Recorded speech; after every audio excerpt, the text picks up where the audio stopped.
এ মুহূর্তে যে ইম্পর্টেন্ট শব্দটি নিয়ে আলোচনা করব সে শব্দটি হচ্ছে সামিট।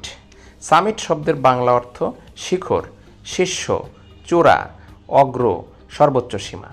সামিট শব্দটি নাউন। সিনোনিম বা সমার্থক শব্দ: peak, apex, culmination, pinnacle, vertex, acme. Sentence: man can climb to the highest summit but he can not dwell there long.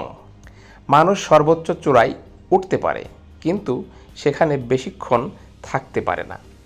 তো ভিউয়ার্স, ওয়ার্ড হচ্ছে একটি ভাষার ইট। সুতরাং ইংরেজি ভাষা শিখতে হলে নতুন নতুন ওয়ার্ড শেখার বিকল্প নেই। নতুন নতুন শব্দ বা ওয়ার্ড শিখতে আমার এই চ্যানেলটি সাবস্ক্রাইব করুন এবং সাথে থাকুন। পরবর্তী ভিডিও দেখার জন্য চ্যানেলটি সাবস্ক্রাইব করে বেল বাটন অল করে দিন। ধন্যবাদ।